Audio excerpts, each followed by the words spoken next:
Well, I'm not sure how this is going to go visually, but this is pretty much the only space in my home that isn't completely full of mining junk or a living space at this point. So I'm going to build a rig in my office, mainly because I've got 6 40 series cards sitting right here. If you haven't seen the OC videos yet, please go check those out. I think those are all live on the channel now. And I do have some 6000 series AMD cards as well that I'd really like to get mining. So anyway, today the plan is get at least 12, possibly 14 cards going. I'm going to be using the venerable B250 Mining Expert as the main board. I have an EVGA 1200P2 as the primary. And I have a breakout board right here and a server power supply somewhere. There we go. And an HPE 1500 watt, 240 volt only common slot power supply. Anyway, first things first, I need to put the standoffs in this open frame. In this little baggie here, they are the little hex-shaped ones. So we're going to be kind of translating the layout from the board into the motherboard tray here. It's usually this right here, and then a combination of the lowers. And this is a pretty wide board, so it may even use the far row there. So anyway, let me get my little hex driver. We'll get the standoffs ramrodded in there. Then we'll get the board placed. Then we'll get the primary PSU in. We'll get it hooked into the breakout board on the secondary. We'll get the cables going, yada, yada, yada. Then we'll start getting cards installed after we make sure it boots. And there you can see it. We've got all 4 of the lower screws in place and the 2 uppers as well.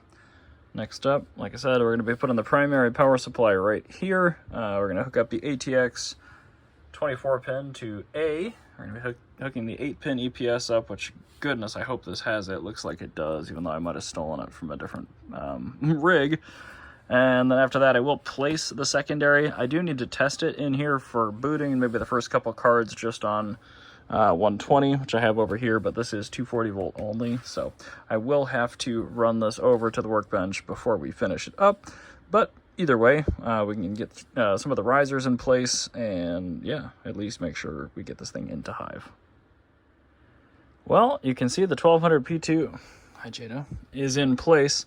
I did have to move the riser support bar forward just a little bit. And you can see we have the secondary installed in here too.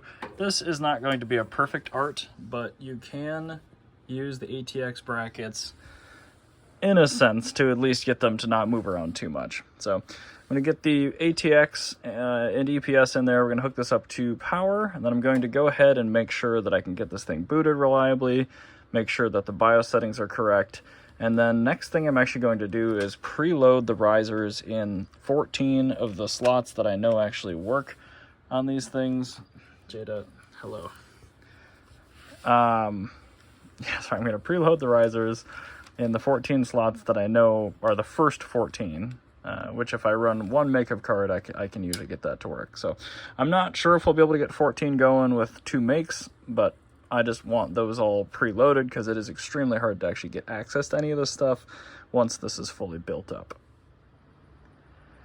Annoyingly, the BIOS is not set correctly, but I did hook up the included power switch to this thing just to make sure we get into Hive.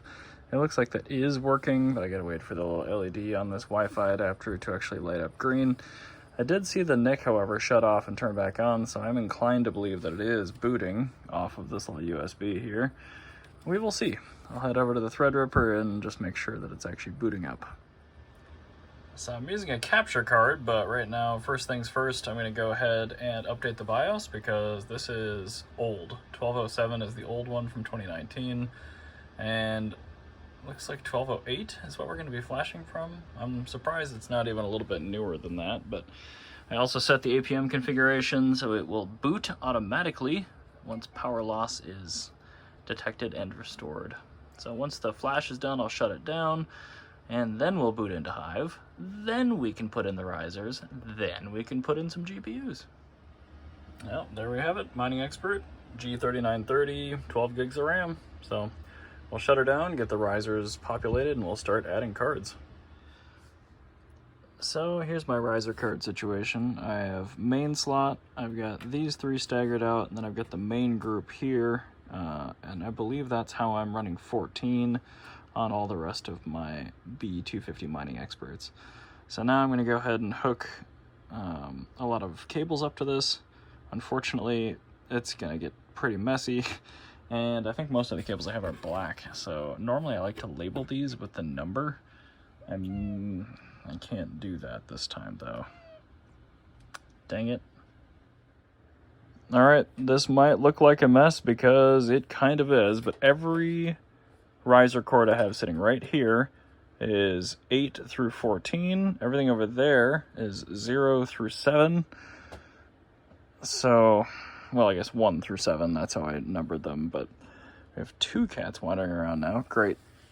Anyway, since I can only test on 120 right here, I think I'm going to start with the lower power AMD stuff on the bottom, then I'll work my way up to the higher power NVIDIA stuff on the top. Okay, I'm booting with a single GPU. This is an RX 6500 XT that I got from Retro Mike. Looks like we had Ethernet lights go out and come back on, which is a great sign. So let's hop over into Hive and make sure that that registers.